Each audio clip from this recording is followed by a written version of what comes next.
Les architectures des modèles de langage, elles sont pas construites pour fonctionner sur des données structurées. C'est-à-dire qu'elles ont été entraînées sur des données textuelles, donc elles ont été entraînées à prédire le mot suivant, et elles ne comprennent pas ce que c'est que la structure d'un tableau. Donc, c'est-à-dire que si on doit donner un tableau à un ChatGPT, qu'est-ce qui va se passer? Il va convertir ce tableau en une série de caractères, ce qu'on appelle une string, du texte, et on perd complètement ce que c'est que la notion de colonne, de ligne, et le modèle en fait va juste pas être capable de comprendre déjà la structure, mais de comprendre aussi la distribution.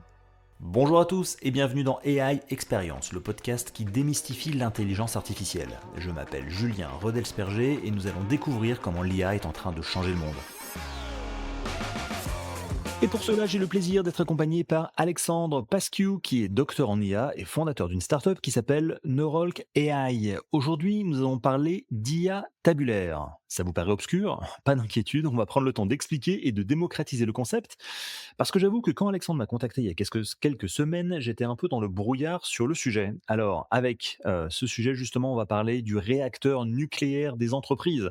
Bien loin des gadgets de génération d'images, on va parler de la donnée brute, celle qui dort notamment dans vos fichiers Excel et qui vaut de l'or.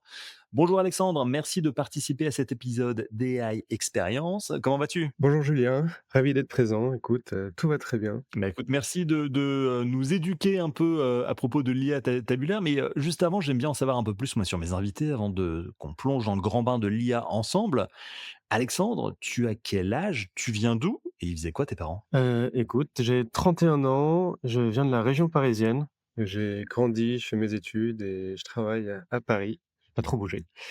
Mes parents, alors mon père a été directeur, financier pendant de nombreuses années et ma mère a monté son projet aussi, fait de l'entrepreneuriat. Elle a créé sa marque de bijoux et de sculptures. D'accord. Et donc toi, ton parcours, Alexandre, c'est plutôt la recherche, hein, je le disais, tu es docteur en IA, la recherche fondamentale notamment, mais qu'est-ce qui t'a donné envie, à un moment donné, de pivoter vers le milieu entrepreneurial? J'ai toujours eu cette fibre, entrepreneuriale, donc j'ai commencé, je fais mes études à Centrale Paris, des études d'ingénieur et en troisième année, j'avais suivi le cursus entrepreneur. Donc c'est-à-dire on était, invités à travailler sur un projet. À l'époque, je travaillais sur de la détection de phytopathologies au sein de cultures de fruits et légumes, où je voulais détecter des maladies au sein de cultures en faisant de l'analyse d'images. C'était un sujet excitant, mais qui me transcendait pas non plus. OK. Heu, j'ai pas réussi surtout à trouver le bon associé. Donc j'ai décidé d'arrêter et d'essayer de gagner en crédibilité, en compétences sur un sujet qui me tenait et qui est très à cœur et qui m'aurait intéressé pendant de nombreuses années. J'hésitais entre 2 sujets à l'époque, les neurosciences et l'IA. Mmh. Donc je me suis dit que le meilleur moyen de construire cette crédibilité et de gagner en compétences, c'était de faire une thèse. Donc je suis parti faire de la recherche, à l'INRIA, où j'ai fait une thèse en neurosciences computationnelles. Donc c'est l'interface entre neurosciences et IA. Et plus précisément, j'ai passé donc 4 ans à entraîner des modèles de langage, donc les ancêtres de ChatGPT et de Claude, pour essayer de mieux comprendre le cerveau humain. C'est-à-dire, là, quand je te parle, quelles régions de ton cerveau s'activent, pourquoi faire. Donc ça m'a permis d'identifier notamment des régions qui étaient impliquées dans la compréhension des mots, des phrases, la compréhension de la syntaxe, des phrases. Et je fais aussi, des projets un peu plus futuristes, qu'on appelle du decoding. C'est-à-dire que cette fois-ci, on avait un humain qui jouait à un jeu vidéo dans l'IRM et pendant qu'il jouait au jeu vidéo, on enregistrait les activations de son cerveau et à partir des activations de son cerveau, j'entraînais des modèles qui étaient capables de reconstruire la vidéo qu'il avait devant les yeux. Et donc j'avais toujours, cette envie dans la tête qui me trottait de monter mon projet, même à la fin des 4 ans. Donc une fois que j'ai fini ma thèse, j'ai hésité entre lancer un projet en neurosciences ou en IA. Mmh.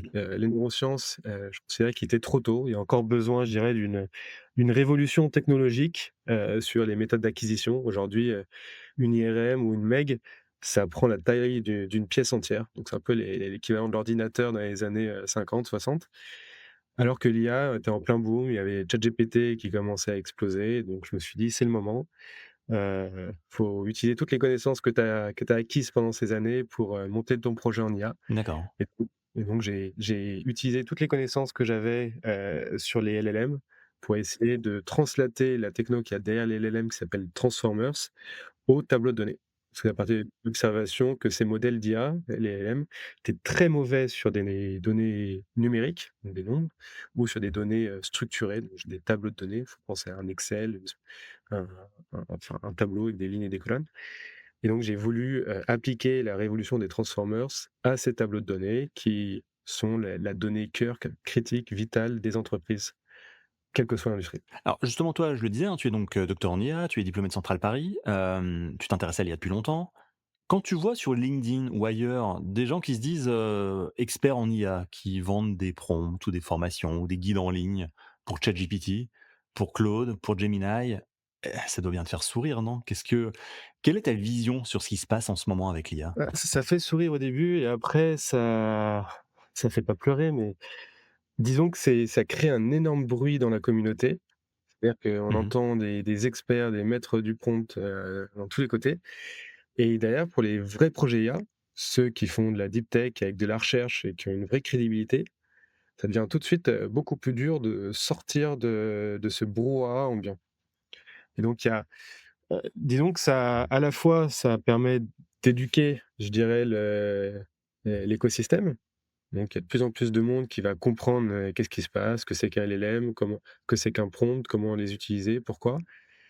Mais en même temps, ça disons que ça met pas l'accent sur, qu'est-ce qui est vraiment différenciateur entre, le projet A, le projet B?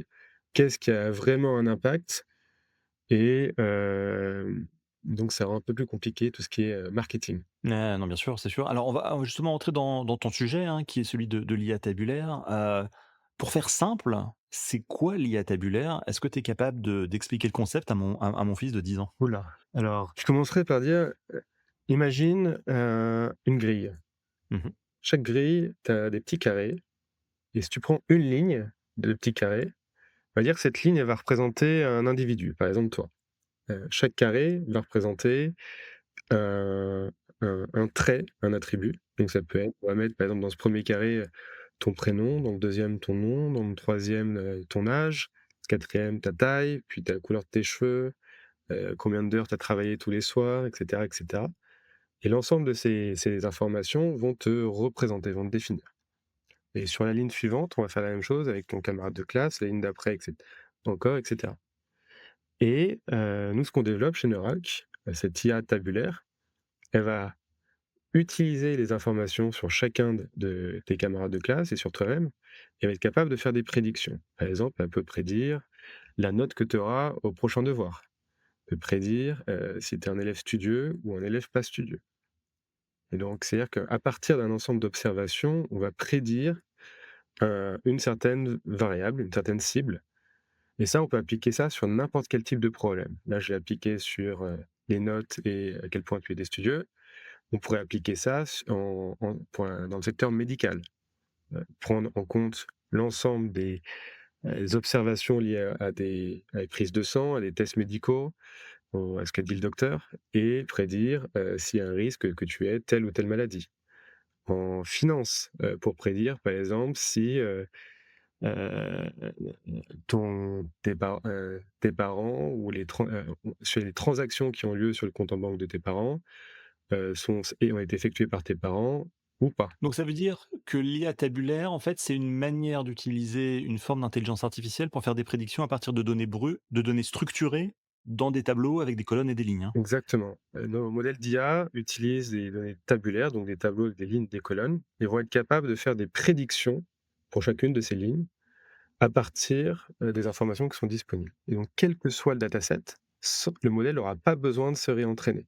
Il sera capable de regarder quelques exemples pour lesquels on a déjà la réponse, qui sont déjà labellisés, et il va apprendre certaines relations entre les observations et la valeur à prédire, à partir des exemples pour lesquels il y a déjà l'information, déjà la target à prédire, et il va transférer ces relations, ces patterns, à des échantillons qui ont été mis de côté pour lesquels on n'a pas la valeur et qu'on souhaite prédire une certaine valeur cible. Quelle est la différence entre l'IA générative et l'IA tabulaire? L'IA générative, elle génère du contenu. Donc on va pouvoir générer des mots, générer des pixels dans une image, mais on va pas comprendre ce que c'est qu'une distribution de données, c'est-à-dire faire de l'inférence statistique. C'est-à-dire vraiment comprendre, à partir d'un dataset, quelle est la nature des données sous-jacentes. Comprendre ce que c'est que des patterns de fraude dans une banque. Comprendre ce que c'est que les différentes catégories de produits qu'on aura chez un retailer comme Carrefour. Comprendre ce que c'est que les caractéristiques qui définiront un patient qui aura potentiellement un cancer ou pas. Donc les modèles, les LLM, ils vont recracher en fait ce qu'ils ont vu pendant leur pré-entraînement. Ils vont pas s'adapter à un jeu de données d'un client et faire des prédictions. Ils sont très forts pour comprendre un jeu de données, faire comment on appelle ça? De l'analyse descriptive, agréger de l'information passée. Par exemple, vous lui donnez votre tableau Excel, des dépenses qui ont été faites sur l'année, il va pouvoir agréger cette information et résumer quelles ont été les dépenses, par segment ou le revenu pour une entreprise et cetera. Mais le modèle va pas être capable de prédire la valeur future, de faire des prédictions et encore moins de faire de la causalité ou essayer d'interpréter ces prédictions. Alors, je sais qu'on vit tous un peu dans des bulles de filtre, Alexandre, mais enfin, je lis quand même beaucoup de choses sur l'IA. J'ai évidemment le podcast, plus de 200 épisodes publiés, mais j'avais jamais entendu parler de ce sujet. Est-ce que on n'en parle pas assez? Est-ce que l'IA générative prend tout l'espace médiatique, ce qui fait qu'il y a peu de place pour d'autres formes d'IA? Comment tu expliques le fait que l'IA tabulaire soit assez peu connue a priori? Bah, l'IA générative, a fait beaucoup parler d'elle de par les grosses levées qu'il y a eu, mais aussi le fait qu'elle a un très gros potentiel en B2C. C'est-à-dire qu'une application directe avec chaque individu, et qui est une interface, relativement compréhensible. C'est-à-dire qu'on génère du contenu, du texte ou des images, ça se comprend. On arrive à lire du texte, on arrive à visualiser une image. Par contre, je vous mets un tableau de données sous les yeux, c'est pas très intuitif. On va pas comprendre, si on va pas visualiser tout de suite, est-ce que la distribution me semble, juste ou complètement à côté de la plaque? Est-ce qu'il y a des anomalies? Est-ce que, les couleurs, les noms et cetera du tableau correspondent effectivement à quelque chose de concret? Cette IA tabulaire, elle a pas tant vocation à être destinée auprès des individus, mais plutôt pour du B2B, donc à destination des entreprises pour lesquels la donnée tabulaire est vraiment le cœur de la donnée qui permet de prendre toutes les décisions stratégiques. D'accord. Alors, tu parlais tout à l'heure de faire des prédictions justement, parce qu'aujourd'hui les entreprises possèdent énormément de données, dans des tableurs Excel, dans des bases de données SQL, dans son CRM et cetera. Pourquoi est-ce qu'aujourd'hui c'est compliqué d'en tirer des prédictions fiables? Aujourd'hui, le moindre dépense qui est fait dans une entreprise, que ce soit pour, se réapprovisionner en stock, pour faire du recrutement, pour ouvrir un nouveau pays, c'est une prédiction. Ces prédictions, elles sont basées sur la donnée tabulaire et les modèles qui sont utilisés pour faire cette prédiction sur la donnée tabulaire, c'est des algorithmes qui ont pas évolué depuis 10-15 ans. Et qu'est-ce qui se passe quand une entreprise, veut implémenter l'un de ces modèles pour faire de la prédiction sur un de ces tableaux de données? Elle va, embaucher ou va mobiliser, une équipe de 5 à 10 personnes qui vont passer plus de 6 mois pour entraîner un modèle qui va répondre à une question sur un dataset. Et après, il va falloir déployer ce modèle, le monitorer, c'est-à-dire, vérifier que ce qu'il fait est correct et ne diverge pas dans le temps. Et ce qui se passe, c'est que généralement la donnée dans tous les cas, elle change. Les patterns d'utilisateurs changent, les patterns de fraude dans les données transactionnelles changent, ce qui fait que le modèle, il y a un moment où il devient désuet. Donc tous les 6 mois, ces mêmes équipes, de data scientists vont recommencer, réentraîner un modèle. Donc ce qui fait qu'aujourd'hui, dès qu'on veut faire un modèle prédictif, on passe des mois à répéter le même travail laborieux avec plein de frictions, à redéployer, monitorer la même chose. C'est ultra coûteux. Ce qui fait que la majorité des entreprises ne peuvent même pas faire de la prédiction tellement le ROI est petit par rapport à tout ce qui a été mis sur la table en amont. Ce qu'on permet avec notre modèle, c'est de s'émanciper de toute la phase d'entraînement en amont. Il n'y a plus besoin d'entraîner le modèle, il y a juste besoin d'envoyer la donnée et on récupère la prédiction qui est très bonne. Et et en plus de ça, on n'a plus besoin de maintenir des pipelines. Donc on n'a plus besoin de faire toute la partie de MLOps, donc les opérations liées au modèle de machine learning, de les déployer, monitorer et cetera. Donc en fait, ça permet aux data scientists et aux équipes, métiers de se concentrer là où il y a vraiment de la valeur pour eux. C'est-à-dire aller sourcer la donnée qui a de la valeur pour eux en entrée et se concentrer sur les décisions qu'il faut prendre suite à la prédiction. Par exemple, quand on prédit le churn, c'est-à-dire est-ce qu'un utilisateur va partir ou rester, comment je fais pour garder cet utilisateur? Est-ce que je dois l'appeler? Est-ce que je dois lui proposer une promotion? Donc c'est là où il y a vraiment la valeur métier sur laquelle le client va pouvoir se concentrer. Alexandre, à quel point tu peux faire des prédictions dans tout secteur d'activité? Est-ce que, si je sors un tableau Excel avec, le prix du bitcoin, jour après jour sur les 10 dernières années, tu peux me dire à quoi ça va ressembler dans un mois ou dans un an? Ou si je te mets, la liste, des résultats sportifs d'une équipe de football sur les 10 dernières années, est-ce que tu peux me prédire sa probabilité qu'elle cette équipe devienne, championne ou autre? Jusqu'où on peut aller? Les algos qu'on a développés, sont meilleurs que toutes les approches classiques qui existaient avant. Donc ils sont capables de capter plus de signal et parce qu'ils vont en fait, on les a pré-entraînés. De la même façon qu'un LLM a été pré-entraîné sur tout internet pour pouvoir répondre à vos questions, Mmh. les modèles, ils ont été pré-entraînés sur des milliards de tableaux de données et grâce à ça, ils font ce qu'on appelle du meta-learning. C'est ils apprennent à apprendre. On leur donne un dataset, ils observent quelques échantillons déjà labellisés, c'est-à-dire pour lesquels on a déjà la target à prédire et ils vont prédire, ils vont apprendre dessus, ils vont prédire sur les échantillons restants, sans mettre à jour leur poids, juste en transférant la connaissance, donc c'est très rapide et ça permet d'avoir des très bons résultats. Donc l'avantage, c'est qu'il y en a un modèle qui va être beaucoup plus puissant. Bien sûr, une des limitations, c'est qu'on est quand même conditionné par la quantité d'informations qui va être disponible dans le jeu de données du client. Donc s'il y a pas d'informations, bah, il y aura pas de bonne prédiction, c'est sûr. Mmh. Donc tout l'enjeu, c'est d'avoir un modèle qui va être très bon par défaut, très scalable, très rapide et qui va permettre justement à l'expert métier de se concentrer sur le sourcing de données qui font sens et qui contiennent du signal pour faire les meilleures prédictions pour le cas d'usage qu'il souhaite résoudre. Et pour reprendre l'exemple du bitcoin ou, du résultat, de l'équipe sportive, ça pourrait techniquement fonctionner ou pas? Ça pourrait faire sens. Aujourd'hui, on travaille sur des cas d'usage de Next Equity Direction, c'est-à-dire prédire si le cours de bourse, le cours d'une entreprise va monter, descendre le lendemain. On travaille sur des prédictions de churn, c'est-à-dire est-ce que je vais perdre ou garder mon client, sur des prédictions de détection de fraude, d'achat, de catégorisation de produits. Donc c'est très varié et en fait, on peut adresser tous les cas d'usage prédictifs du moment qu'ils sont formalisés sous un format de tableau avec une colonne à prédire à partir d'un certain nombre d'observations. Et ça, j'imagine que pour que ce soit efficace, il faut que ton tableau Excel, enfin ou ton tableau en tout cas, soit, plutôt complexe. Enfin, tu peux pas faire ça avec, 3 lignes et 2 colonnes, quoi. Il faut que ça soit vraiment une base de données immense. Les modèles qu'on a développés sont en plus un avantage, c'est qu'ils fonctionnent beaucoup mieux à faible régime de données que les anciens modèles. Donc c'est-à-dire qu'il y a besoin de moins de données, mais il y a quand même besoin d'un certain nombre d'exemples qui dépendent de la complexité du cas d'usage. Donc plus le cas d'usage est simple, moins il y aura besoin d'exemples, plus le cas d'usage sera compliqué, plus il faudra montrer, disons, des subtilités au modèle pour qu'il arrive à généraliser et à prédire sur d'autres échantillons. En préparant l'émission, tu me donnais un exemple, qui était le cas d'une salle de sport, je crois, qui était capable de prédire, du coup avec, un système d'IA tabulaire, la probabilité qu'un de ses abonnés se désabonne, de la salle de sport.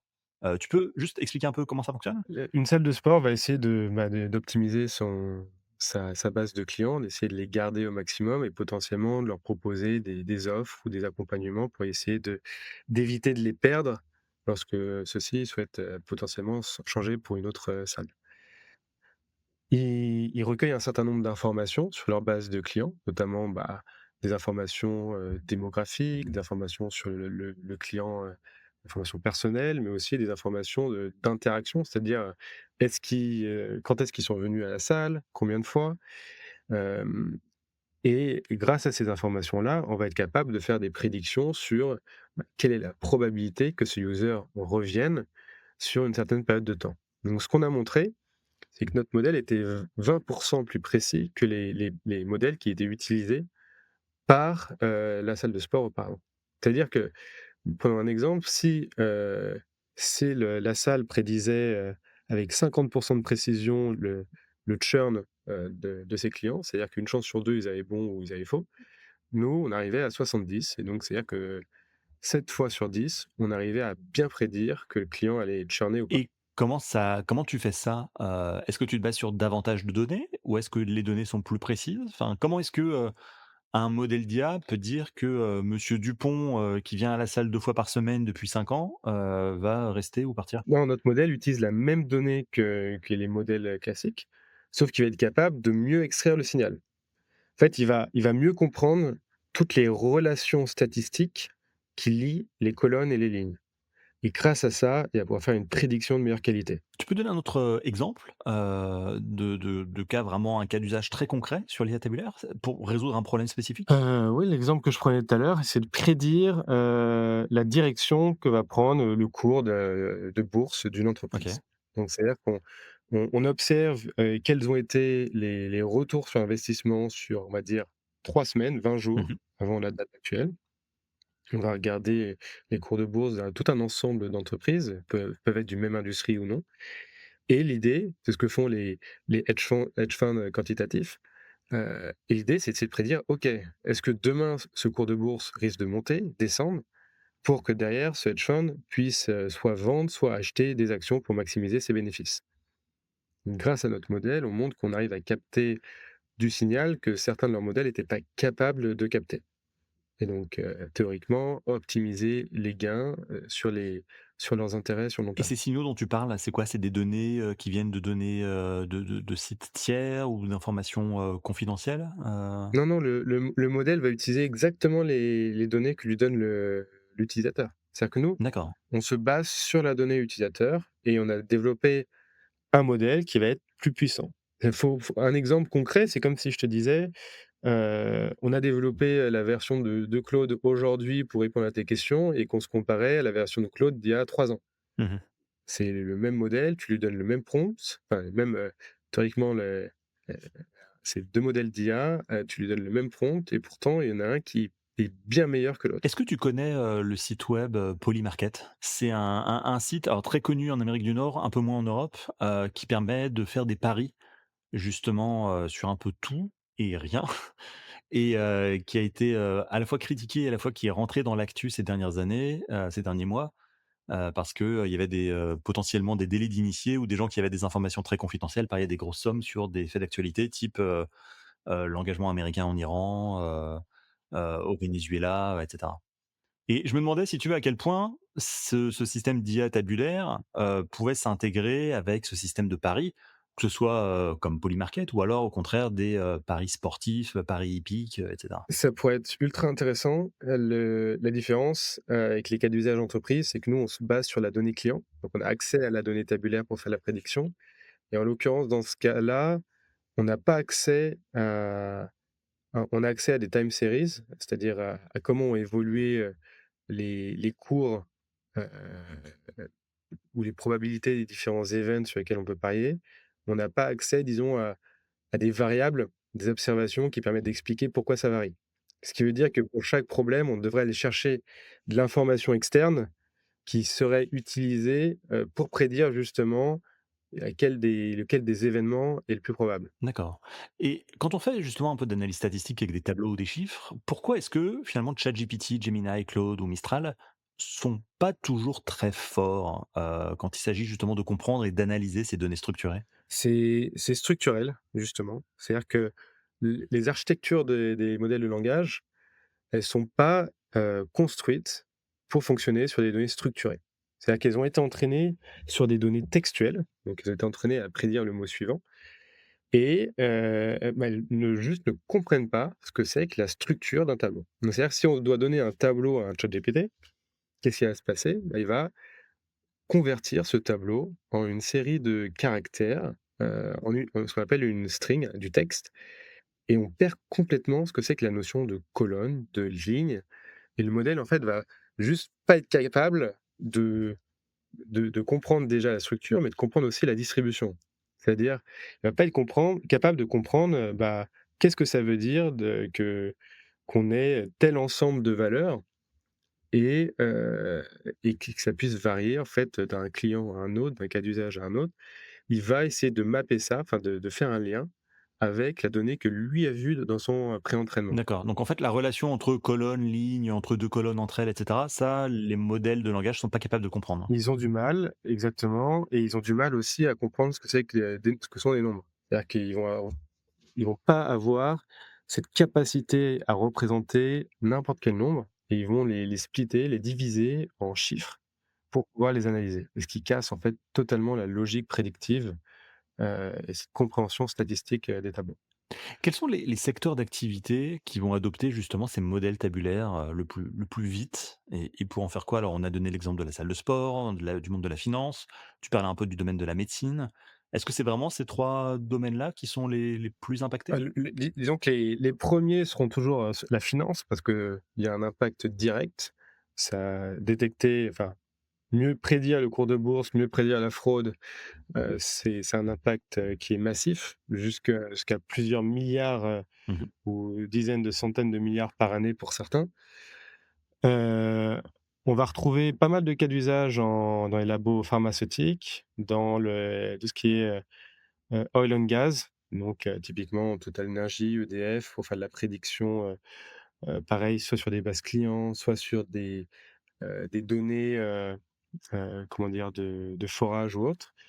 On va retrouver, des cas d'usage dans tout ce qui va être, enfin, pas manufacture, industrie, avec, tout ce qui va être, chantier avec des machines, faire de la maintenance prédictive, par exemple, ou encore en retail, sur tous les catalogues produits ou les données utilisateurs. Quand tu parles des données dans ces modèles tabulaires, il y a un sujet qui est important, c'est celui des données synthétiques. Est-ce que tu peux juste expliquer le principe et en quoi c'est connecté justement aux données tabulaires? Alors, contrairement aux modèles de langage qui ont été entraînés sur du texte à grande échelle, c'est-à-dire qu'il a fallu scraper tout internet pour récupérer assez de données textuelles pour entraîner ces modèles, il est absolument impossible d'entraîner, enfin de scraper le web pour récupérer assez de tableaux de données pour pouvoir entraîner ces modèles. C'est parce que pourquoi? Parce que ces tableaux sont juste pas disponibles publiquement sur internet. Oui, c'est ça, ça va être ton tableur Excel que tu as sur un Google Drive ou un SharePoint et cetera. Exactement, mais parce que ces données, elles sont tellement critiques pour les entreprises qu'il y a aucun monde où ils vont les mettre publiquement sur internet. Et donc, il a fallu, disons, outrepasser cette contrainte. Comment? Eh ben, en générant nos propres tableaux de données. Donc on a fait, plus de 2 ans de recherche sur comment générer des tableaux de données synthétiques, donc c'est-à-dire qui ne sont pas liés, à un client, un cas d'usage, à la donnée réelle, et qui représentent et qui, enfin, comment dire? Qui encodent, qui ont des patterns, des propriétés, disons, statistiques Mmh. intéressantes pour que le modèle puisse apprendre dessus, extraire des règles et transférer cette capacité à reconnaître des propriétés statistiques aux données du client. Donc ça veut dire que ces modèles-là sont plus légers, plus rapides, moins coûteux à mettre en place pour, l'apprentissage du modèle? Ça veut dire qu'on n'a pas besoin de dépenser des centaines de millions d'euros pour acheter de la donnée tabulaire. On peut générer notre propre donnée sur lesquelles entraîner le modèle. L'impact, c'est quoi? Ça veut dire des modèles plus précis? Quand tu vends ta techno justement à un de tes clients, tu peux très bien dire qu'elle a été pré-entraînée sur des données synthétiques et donc, le modèle est plus performant? Ou alors déjà le modèle est plus performant, mais bah, c'est quand même assez magique. On entraîne un modèle sur la donnée qu'on a générée nous-mêmes et on arrive à mieux prédire sur les données du client qu'un modèle qu'ils ont entraîné sur leurs propres données. Mmh. Hem, donc c'est assez incroyable et l'avantage est multiple. Bon, premièrement, il y a pas besoin de il y a une meilleure qualité. Il y a surtout, une rapidité et une facilité d'utilisation puisqu'il y a plus besoin d'aller, entraîner, fine-tuner, c'est-à-dire adapter, très finement le modèle à sa propre donnée, puisque le modèle va être très bon par défaut. Donc c'est-à-dire qu'on a pour faire de la prédiction, on va plus avoir besoin d'avoir l'expert en data science qui a passé 10-15 ans à le faire. Qui traite ce sujet dans les entreprises? Qui traite le sujet de l'IA tabulaire? C'est qui tes interlocuteurs quand tu présentes ton projet? Alors on essaye de discuter, toujours le plus haut, donc soit avec les C-level, VP, ou head of, quelque chose. Notamment, on tombe souvent sur les head of data, VP AI ou autres, donc ceux qui vont gérer la donnée ou la partie prédictive au sein de l'entreprise. Et l'utilisateur, ça va être le data scientist. Donc c'est lui, qui jusqu'à présent faisait les modèles prédictifs, va utiliser notre API pour, faire des prédictions plus rapidement, plus efficacement. D'accord et tu t'adresses à tout type d'entreprise, quelle que soit leur taille? Ou il y a vraiment une taille critique où j'imagine que c'est lié à la taille du dataset ou des usages qu'ils vont en faire? Non, théoriquement, on peut s'adresser à n'importe qui a de la donnée tabulaire et qui veut faire des prédictions dessus. En l'occurrence, nous, on se concentre plutôt sur des, moyennes ou grandes entreprises, qui ont beaucoup de données structurées et pour lesquelles ça devient compliqué d'aller utiliser à l'échelle l'ensemble de ces données. Alors justement pour parler de ces entreprises, on sait qu'elles investissent beaucoup dans l'IA, et en même temps, on voit notamment dans l'actu qu'il y a beaucoup de plans sociaux qui se multiplient, en particulier en Amérique du Nord, mais je me doute que c'est aussi le cas en Europe. Et j'ai lu plusieurs études qui soulignent la décorrélation entre l'investissement dans l'IA d'un côté et les résultats attendus de l'autre. C'est notamment Deloitte qui a sorti une étude fin 2025 sur ce sujet, sur ce paradoxe des investissements. En clair, ils investissent dans l'IA, mais l'IA ne produise pas encore des résultats escomptés. Quelle est toi ta vision sur ce sujet et quel message est-ce que tu souhaiterais faire passer aux dirigeants des entreprises? C'est une bonne question.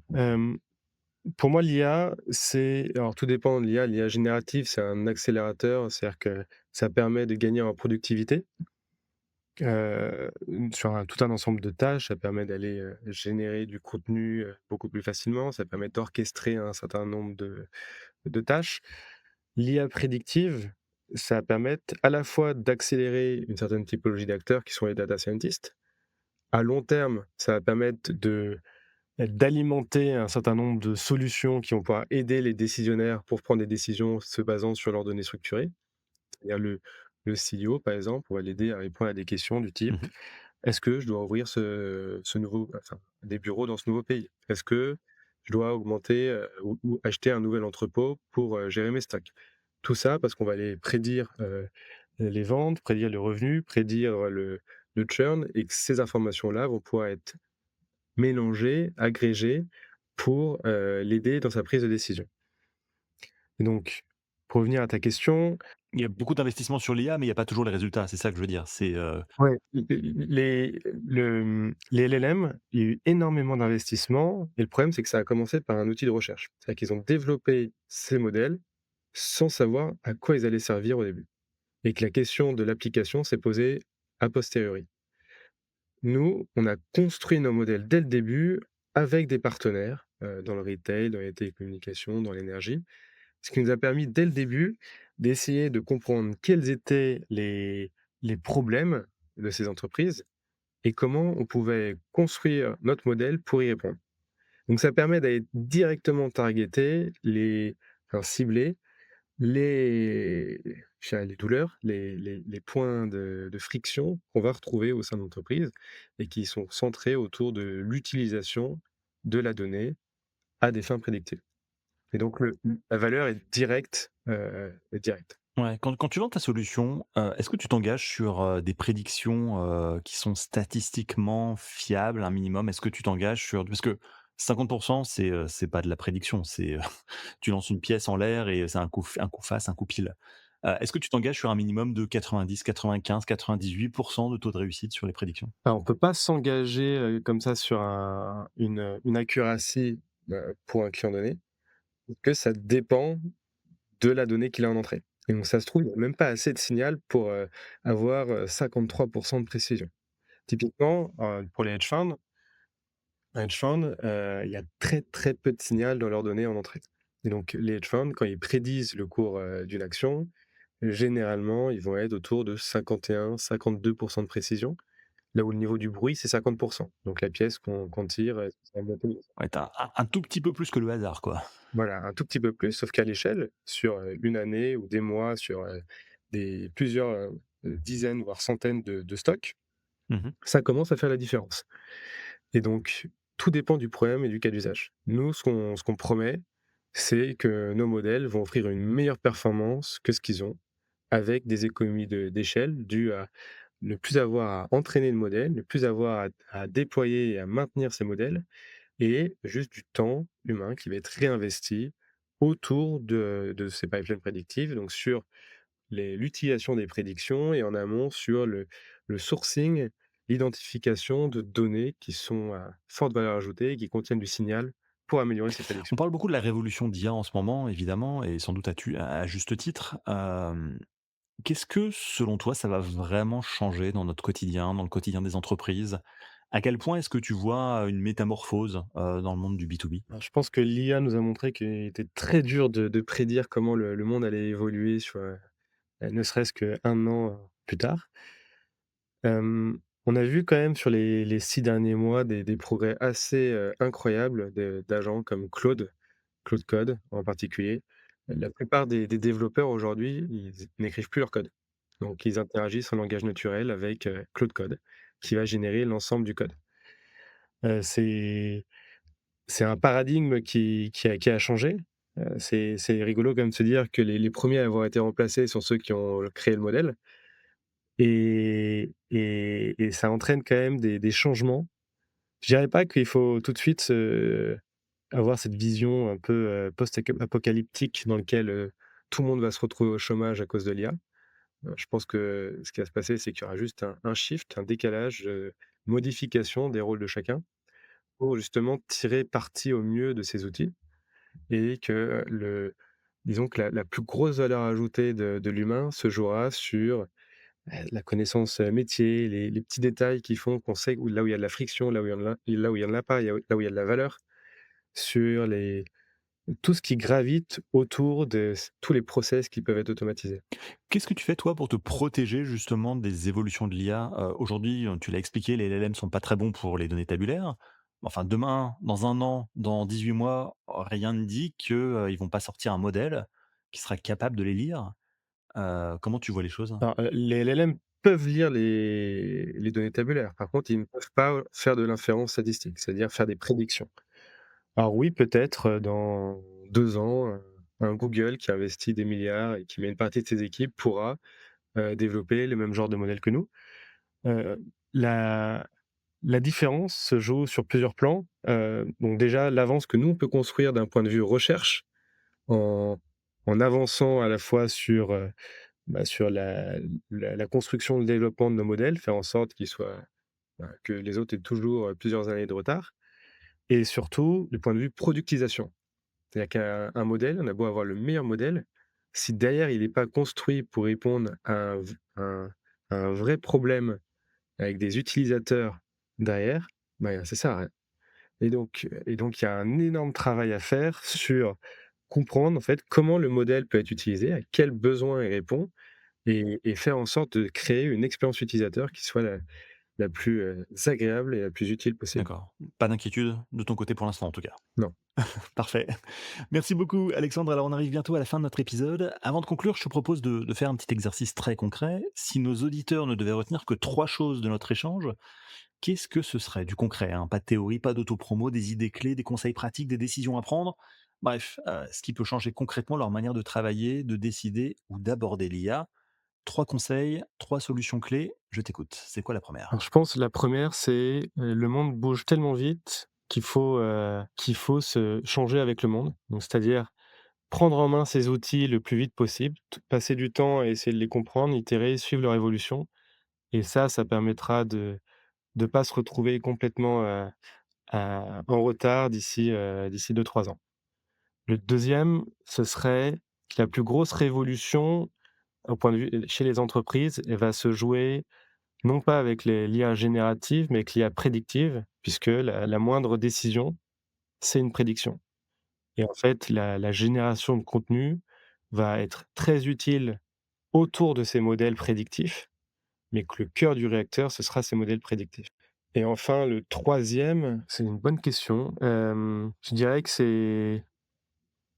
c'est important de développer des skills, des capacités, je dirais, qui n'ont pas vocation à être automatisées par l'IA. Et donc c'est très un conseil très vague. Tu penses à quoi? Quel type de compétences par exemple? C'est une bonne question. Je sais même pas exactement par où je commencerais. Moi je me Souvent, on parle des soft skills, tu sais, tout ce qui est, capacité à prendre des décisions, travailler en équipe, communiquer, gérer le stress, je pense que les modèles, ils sont très bons à donner des conseils. Il y a beaucoup de gens les utilisent pour avoir des conseils sur comment gérer leurs relations humaines. Hem, je pense que là où ça va jouer, en fait, c'est sur les petits détails. En fait, tout ce qui se retrouve pas sur internet.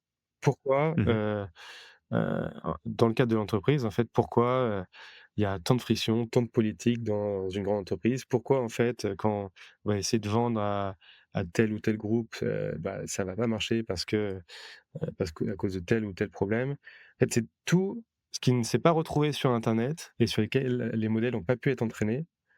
Toute cette connaissance-là, va être est très rare et a énormément de valeur ajoutée et en avoir conscience et l'utiliser, ça donne un edge, un avantage, compétitif par rapport au LLM qui est sans précédent. Parfait, super intéressant. Bah, merci beaucoup, Alexandre. Alors, à la fin de chaque épisode, l'invité du jour doit répondre à une question posée par l'invité précédent. Est-ce que tu es prêt? Oui. Alors, en attendant d'écouter la tienne, je te laisse écouter celle de Vanessa Amonio, qui est médecin spécialisé dans la médecine hormonale. On écoute sa question. Je demanderais donc à ce cher invité, quel est le petit message que son corps lui dit, lui chuchote de façon un petit peu répétée.